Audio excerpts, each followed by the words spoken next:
time did you have to watch the whole movie to get that picture? I did, yeah, no. It's, believe it or not, there's this website called Google Images, and you can type whatever. Yeah, and actually, that's what I typed in, crossing the streams, and that was the picture. I wonder if I could have tried Stay Puffed in the background and see. I might have also thought of it. So, yeah. So thanks for coming. Been waiting a long time for Java 8 streams, and they're finally here. So I'm pretty excited, and I prepared this talk, and it's gone to say 40 minutes long, so I've had to condense it down. So if you see me talking very fast, do slow me down if you need any explanations. But I'm just going to talk about the old way of doing things with regard to handling collections and programs and stuff. And then I'm just going to try and fit in whatever else fits. So introduce what a stream is and talk about functional interfaces, functional type methods in the streams API, and we'll see how we go. So first thing, history of how Java, how generally programmers tackled the processing of data problem in Java. You started off with data, and that data fit into objects. And because I'm focusing on collections, I'm going to call the objects elements. And those elements, they fit into collections. And the point of this is that collections define, they host data, but there's different kinds of collections. So you've got array lists, and you've got hash sets, and hash maps, and linked lists, and they've all got, what they tell you about the collection is how I'm going to get data in and how I'm going to get data out of that collection. That's pretty much what a collection is there for. The next thing that comes into writing a program is talking about iterating. So you've got an iterator that knows how to look through a collection and query that collection for the next elements and do what you need to do. And then as a programmer, you've got to take all those two things, and then you want to do some stuff to it. So you write operations on this. And so this is all good and well. You go and you've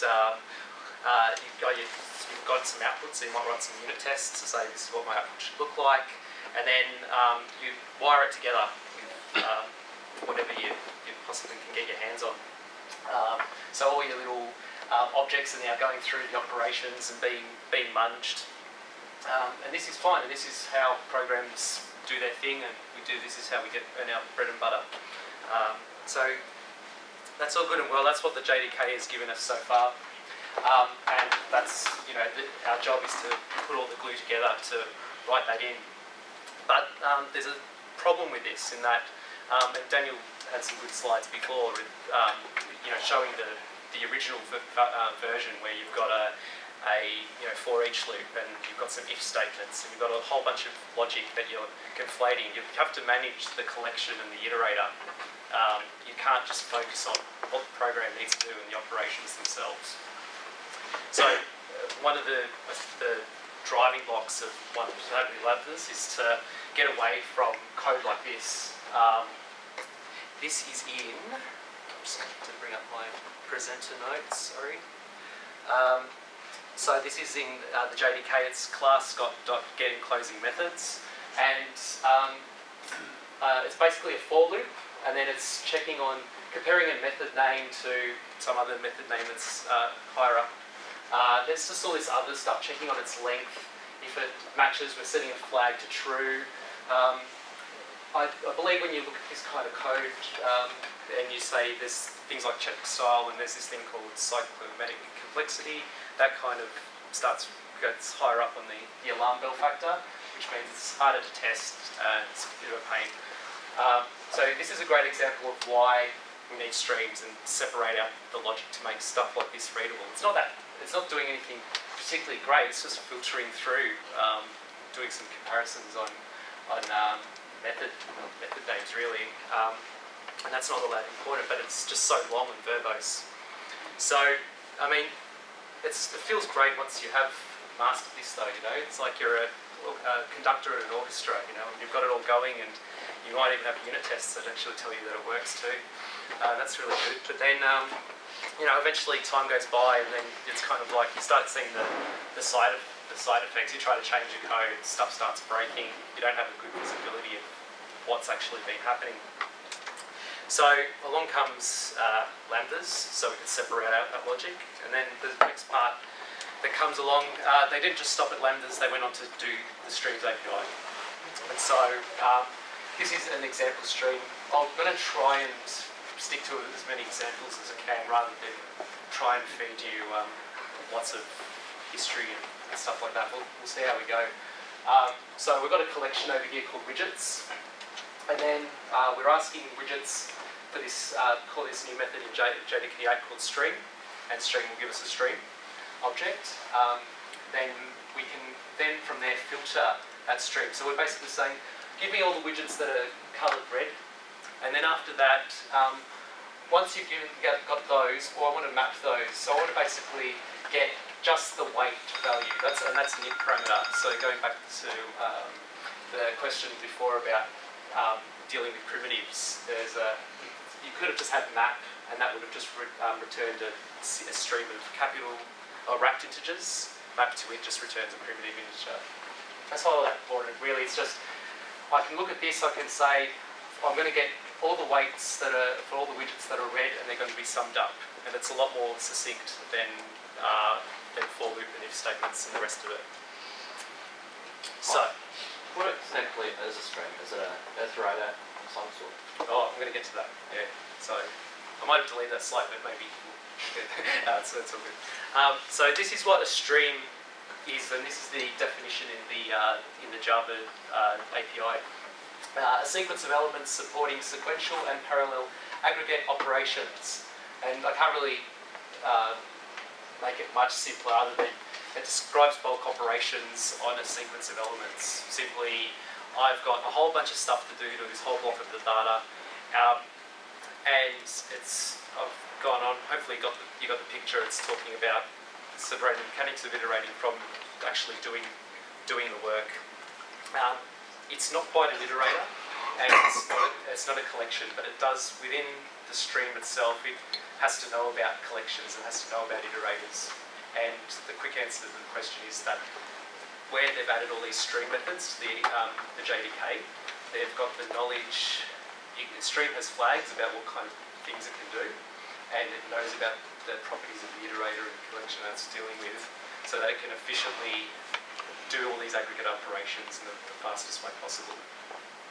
So we'll go into that, and I'm happy to answer that later on as well if it's not answered by the end. So more examples. This is how you build a stream. So this is very similar to arrays as list. Now you've got stream of, and so you can pass in. I'm using strings here, but you can use any full object with any values in it. You can take an existing collection and call .stream on there. I've demonstrated that before. You can have a regular expression pattern. I'm going to use this a lot in today's talk. So here we've basically got a regex that matches on all the non-word characters, and then we're taking the split method. Now there's a split as stream in pattern, and basically story is just a whole big text file of words. So what that's doing is then just that stream is processing on a source, which is a stream of words. An array, you've got a helper method on arrays.stream. Turn it in. You could probably even use stream.of. There's probably just something performance-wise in the background, but yet to explore. You've got generated streams. So with this int and long and double variant, you've got a range method. So now Java's got ranges, which is probably pretty good if you've used Ruby or whatever else. A very, very handy thing. So that's just giving you a range of 1 to 4. The range is it's an open range by default. There's also a range close method, so which would give you 5 as well in that range. And random ints, they will just go on forever and ever and ever until you say, well, you don't say, the stream goes on and on forever.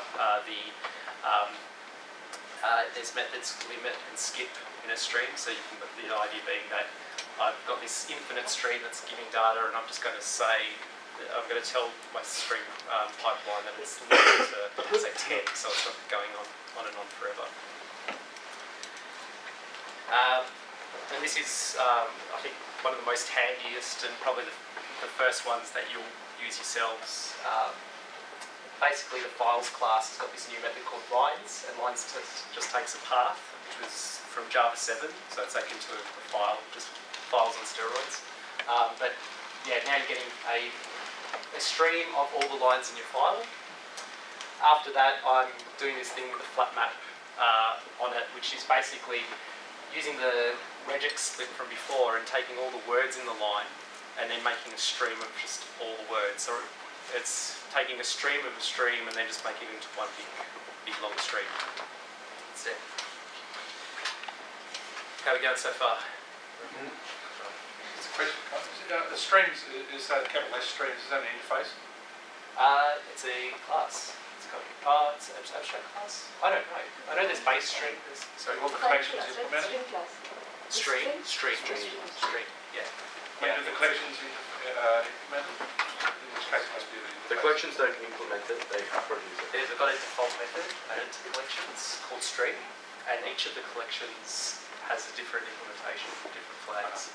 Yeah. A lot of this too, as you start getting your head around it, one way or another, you're going to end up start control clicking through to the actual definitions in the JDK. That's really useful because one, it actually teaches you some good tricks about how to use lambdas and method references and good syntacty stuff. And two, it's just gives you a good understanding of a nicely built code as to how streams are put together. But you'll see a lot behind the scenes, and then you keep control clicking through. You get to splitterators, and then probably stop there. That's really hardcore after that. But that's for a future meetup. So I'll just go through. There's a stream. There's three parts to a stream. There's its source, so all the things that we talked about before. Intermediate operation. So this is how I want all the aggregate kind of things I want to happen to my stream. So all the filtering and all the mapping and all the rest of that. And there's terminal operations, which basically mean, okay, now I've got this stream, fantastic, what I'm going to do with it? I'm going to sum it up, am I going to return a new list, am I going to group that information into something? So there's all the different things. I'm going to talk about collect and reduce, so that's classic functional programming land. For each is one of the first ones you do in the Lambda's tutorial, which is just sorry, not a null, but it's a mutating thing. It's basically the end of the stream. You've got the object at the end, and you can do whatever you like with it. And count, will just tell you how many elements are in the stream. So an example, so this is the story. It's a big history of MelbJVM. All you need to know for these examples is, again, the word splitter, and I just made a helper method for myself to create that word splitter for every sample that I was using. So if you see word stream, that's not any special Java syntax, that's just me referring to the method which is creating the stream for the examples. So here's how you do distinct words. You basically just call this distinct, and I don't want to try and talk too much about what's going on in the back end. So just say, that will give you all the distinct words. I could then collect that into a list or do something else, but here I'm just counting them and then how many times I've got that will be less than the word count. I could just get rid of distinct and get the word count as well. We've got filters, and I can chain filters. So the filter is between words greater than or equal to 4 characters and less than 7 chars, collecting that into a list. Have as many operations and as many intermediate operations as I like, and that's basically telling the stream pipeline what to do with all this data. Doesn't it look very much familiar like when we are using query languages Link. with Hibernate or JPA? Yeah. we follow a similar process when we are retrieving data using objects. We don't Yeah. fire any native SQL queries there. Yeah. We use objects and then similarly we say give me max or something Yeah. like that as the one that we get out of a result list. Yeah. I see very much similarity. Does Yeah. it got any? Yeah, Got well- inspired from the query language? Yeah, I mean that's definitely. And in the documentation funny you mentioned is when they explain what a stream is, they actually say well, a stream, like doing the intermediate operations like filter and map, that is like running a query over a data set. And so very much inspired. There's a trade-off between readability and performance there too. Like if you have a lot of filter functions, that's running that every single time for every filter. It's often better to combine, if you've got that particular example, you actually combine that into a single test, Well, rather than having multiple filter functions, Yeah. even though that's arguably more readable. But if you've got a massive list of filters, then there's quite significant performance here. so there's two things on that. Maybe we can talk this through, but my understanding is the difference between streams in Java and other kinds of stuff in other languages like Ruby and Ruby is that normally in those languages you would get to here, the end of here, you get another list generated at the end with the form, and you get to here, and then you have to process the whole what's left of the list again. The magic that happens behind streams is it's describing a pipeline, and the pipeline is of an aggregate, so it only has to do the one pass. It is actually putting that all together to understand how that all, so basically make that as one thing. So I don't know what's going on behind the scenes, but that's the marketing spiel, and we're going to go outside and have a fight about it. It's questionable, the performance. Like, that example is, there's no difference. But if you've got more complex, we found that the filter, you can chain, up to say 10 filter operations, Yeah. then that actually starts. And so this is in streams you're talking about? Yeah. Cool. Yeah. If you're doing any kind of operation, Sure. it's a large sequence of them. If you combine them like that one, you can easily combine them into a single test. Yeah, of course. Right. Yeah, So then it's often better to do that. sure. Cool. Yep. Alright, so what else? Map. Here we're using a method reference to just call the string to uppercase. I could have also written that as taking a word arrow to word dot to uppercase. So it's just another way of doing method references. Just in that collect to list, is to list a static import or something? Yeah, so, it so is. toList comes from the collectors class, which is where you'll find all of your sort of nice classes and methods. I'll get for onto collectors, collecting. collectors later.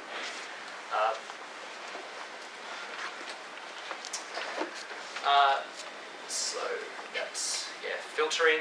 I want every word starting with the letter A, but instead of collecting a list, I've got this short-circuited terminal operation called find first, and what find first does is it will just return the first word in the encounter order of the string, which just means the order that the collection gives it that through to you in. This or else bit, what find first is doing is just returning a wrapped up string in an optional class. So use Scala, I suppose they know the people that were jumping up and down about, there's going to be no optional in Java 8, and we're just like, we're getting to it, and they got to it, and it's in there now. So basically it just means if there is no word starting with the letter A, it will go not found and return that. That's just a question around for else. Yeah. Can you put arbitrary objects into that? Will the compiler pick it up? Because it has to be a Does string, that have to right? be a string? Because find first is a string, therefore or else has to be a string as well. I haven't declared anything there. I wonder if I could pack it with an object. Yeah. There's also other methods other than or else But- under optional. But if you coalesce it to a string, it should. Yeah, then compiler that pick should it up, be a yeah. string as well. Yeah, it'll probably last before you even get to running it. So. I'm sorry, is the question that because word, I didn't get the question what was asked. Oh, okay. So can I return another object instead of not found here. Oh, And I neglected to put any type, like any assignment to a variable here, so I'm presuming that it's going to be, it has to be a string. is that this because will the be an comparison optional- you are making is a string? Say that again. Is that because the comparison is you are making with is a string? Yeah. You have to return a string. Yeah, so you can, the word stream is a stream of strings. As it goes through these methods, it can change. It can be a string of something else. So I use map to int, it'll be an int string. There's other things that can happen.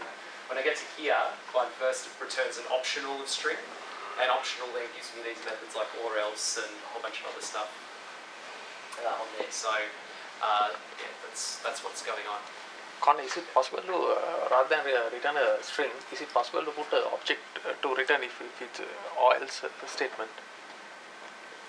Return Object type because at the moment in your or else statement you mentioned it's returning not found string.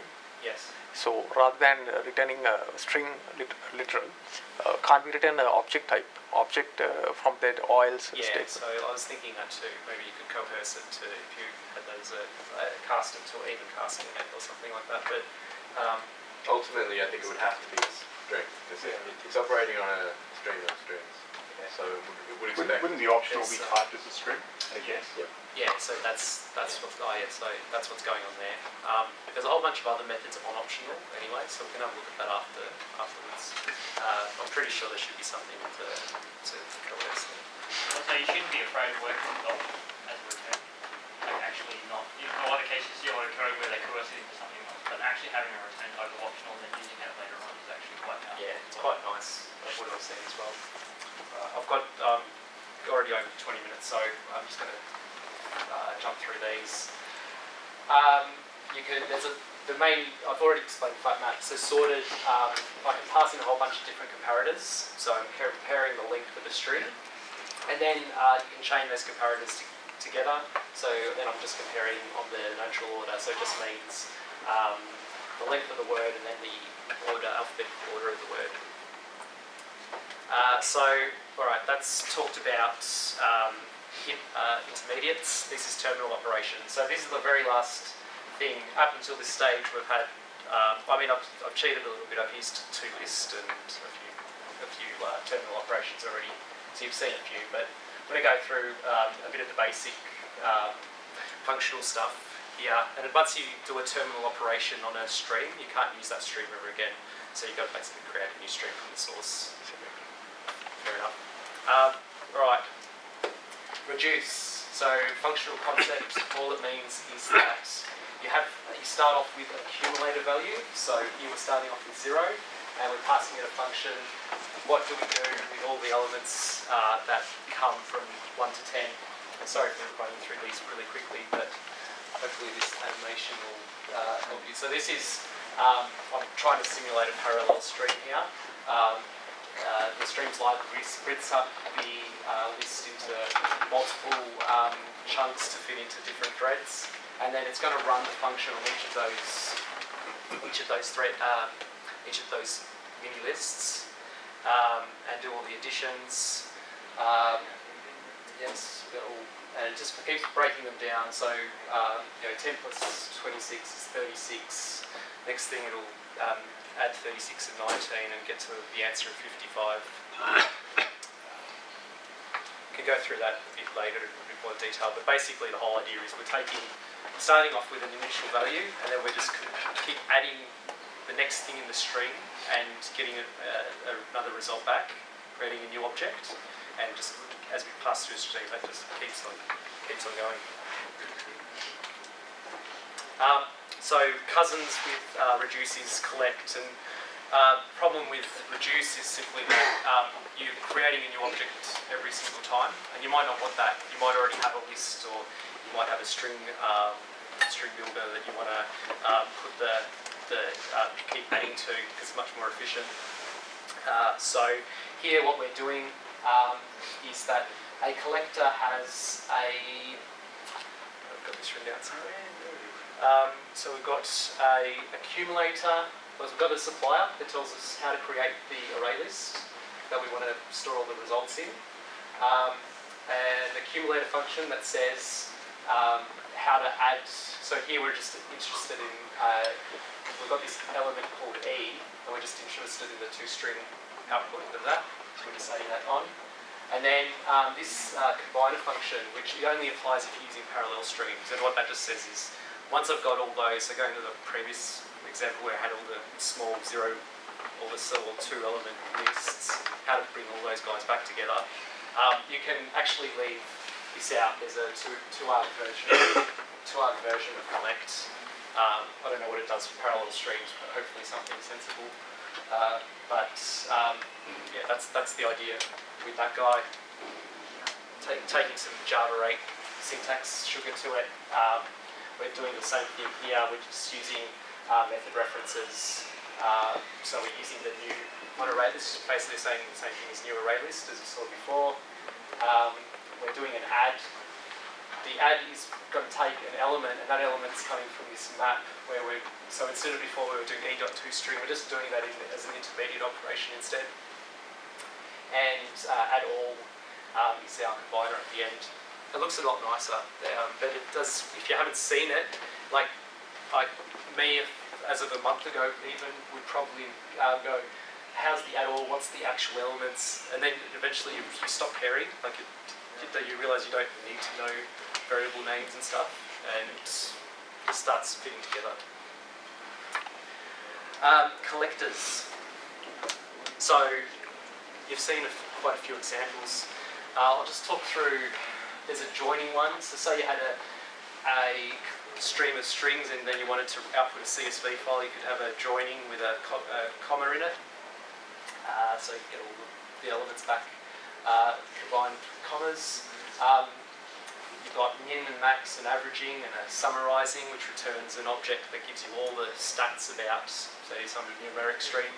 You'll get all those things for you.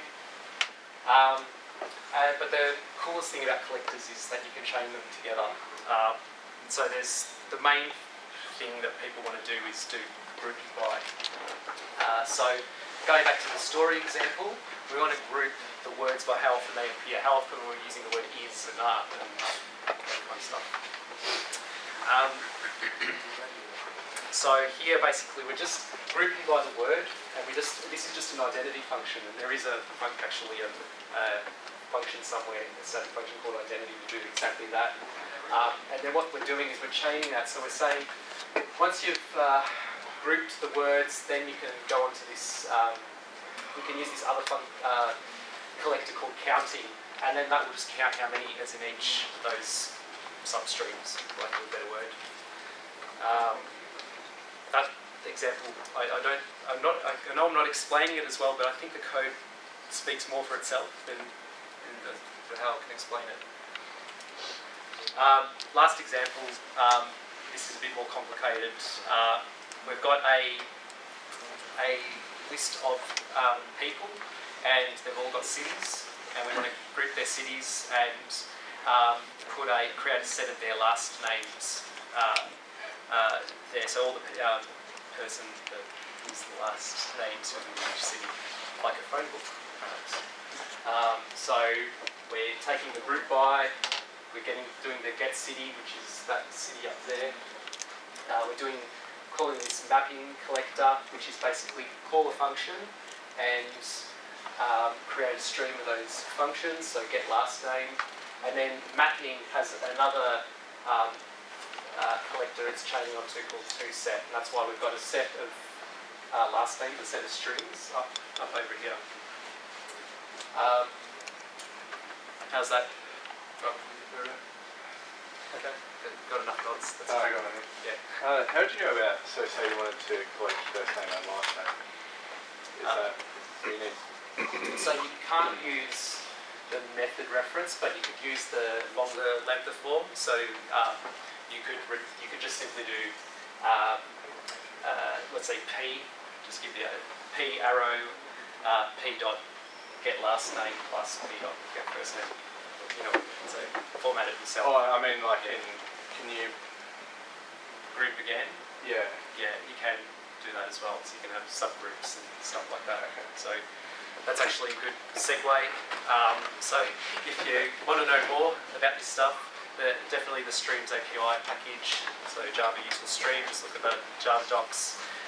The launch site videos, it's got so many examples now, same as the Java 1 videos from last year. There's so many different historical streams there.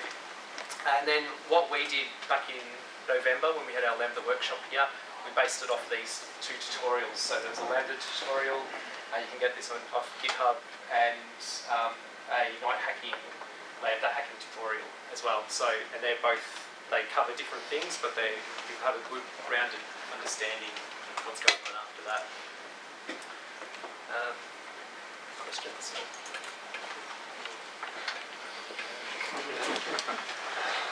It's Wayne.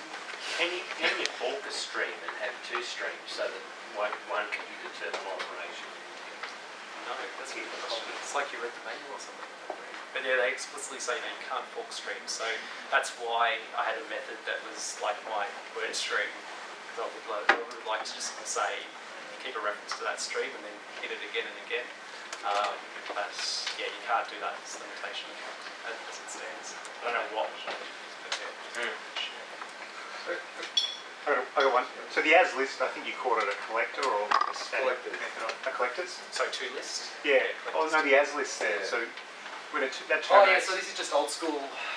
This is my, what am I doing that for? Because I probably was rushing these slides. Come to think of it. Let's say, yeah, that's no magic. That's just you ask questions and I press. Do you mean the one up the top or the one down the bottom? No, I think I mean the one down the bottom. So that Yeah. my understanding is that terminates the stream, and you would get returned a list. Yeah. So in Guava, where they have something similar to the streams, they seem to default to immutable collections. Do we get any sort of easy way to return immutable collections in? Yeah, you can actually. So there is, you can have a collector. The second, instead of chaining to another collector, you can put another parameter in the middle. I didn't have time to show it, but you can actually go and create a new type of object. So a new supplier. I believe for the common ones, I believe there is an unmutable as well. Like the method is called. I remember it from the 2 sort of hacking sessions we did before. That yeah, you can return an unmutable set if you want. Yeah, so it's in there, Thank you. and they're pretty keen on immutable stuff these days. Yeah. Can you? Sorry. Yeah, go. Can you take the output of one stream and feed it into another stream? The output of one stream and feed it to the. You can, but so you could the output of one stream would be a list or something. So then what you're doing then is just calling stream on it again. In which point you probably shouldn't have terminated it. You should probably just. I'm just thinking that could be a way to fork a stream. The hard drive. If I was going to focus, like, it's kind of like a mix of a builder pattern where I want to describe, like, I just have a method to describe how the stream should look in one way and aggregate all the functions, and then maybe if there's a base level, and then if it's this, then do all this other recipe stuff to it, and just create them every time before I need to modify them at collections. I'm sorry, I'm just pursuing this because I'm using a similar structure in a closure project. Oh, you're 20 years ahead of us, though. I'm using laminate channels, and the good thing about them is you can fork them before they fork you. I'm sure it is. I'll get there. Just jump back. Yeah, they've promoted these, turning it into parallel operations by going .parallel or something along those lines. How smart, if you play with that, and how smart is it? You know, if you pass it a 4-element stream, does it fork up, 4 threads to process it in this stupid way, or is it, what does it do? How clever is it? It's well, it's recommended that you don't do it with the 4 elements. So Of course, but obviously you don't know. They've done in the Java videos. They say, I don't want to misquote it out of context, but like 10,000 elements before you start wanting to consider a parallel stream on an 8-core processor machine. Otherwise, the overhead's too much. But then once you go past that threshold, then you see these massive performance gains with But parallel. it's not clever in that it's, all of a sudden I know that I'm in a big stream, so I'll start using it, or... There's a lot of stuff. So there's the thing, every time you create a stream, a parallel stream at least, there's a thing called a common fork join rule. So the thing from Java 7 that's using that behind the scenes, beefed up a little bit since the last release. So there's that. It looks at your processor count and figures out the best number of threads to put in that fork join pool. And then there's a lot of smarts in the collections API where they've said an array list should have these flags. So that's a whole nother talk on stream flags about how it decides how to process that aggregate operation, use it in the best way possible.